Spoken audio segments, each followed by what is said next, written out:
On this final day of Black History Month, we're digging into the WHAS 11 vault to find historic footage of a place in Louisville that is dedicated to promoting the region's Black heritage. The Kentucky Center for African American Heritage celebrated 10 years in 2019.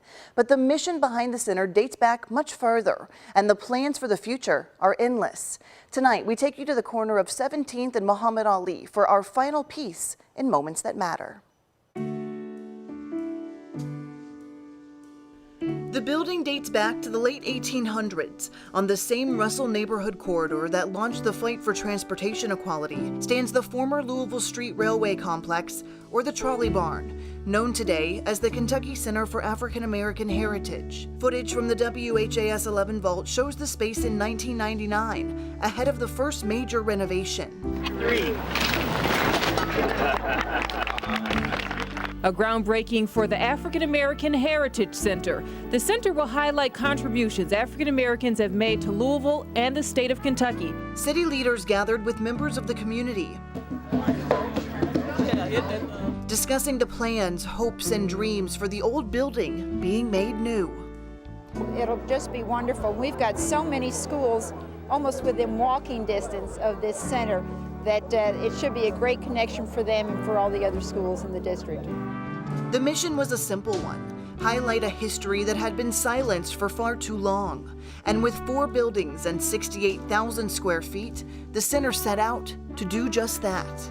I know it's been a hard-fought battle to get this far in this project. Fast forward 10 years to the center's official opening in 2009. It wasn't simple to get there. Seemingly endless delays halted construction and made original plans obsolete. And then the center changed course, becoming focused on a future that could support the space. There's been a number of things that have happened that have been very positive. Conventions and events brought in people and revenue. In 2011, a bill out of Frankfurt designated the KCAAH as a quasi-state agency, placing it under the umbrella of the Kentucky Tourism, Arts, and Heritage Cabinet. That gave the center access to other state entities and brought more opportunity. So now everything has been fully renovated here at the center. We have new flooring. The Genealogy and Oral History Center has been completed. It was major progress, and for the last decade, the center stood as a sister space to other area organizations focused on promoting African American culture and history. But today, Executive Director Akram Burton sees a much bigger future for the Louisville-based space. Given the social and political climate that we face as a state, I think we can play a very important role in the area of education.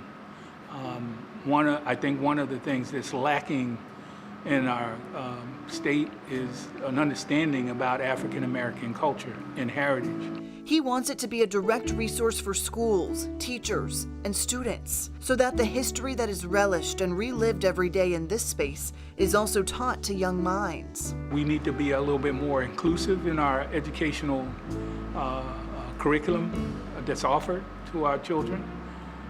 And also on teacher training. He says that's top of the list for post-COVID plans, closely followed by developing apprenticeship programs, community development, and ramping up the genealogy program.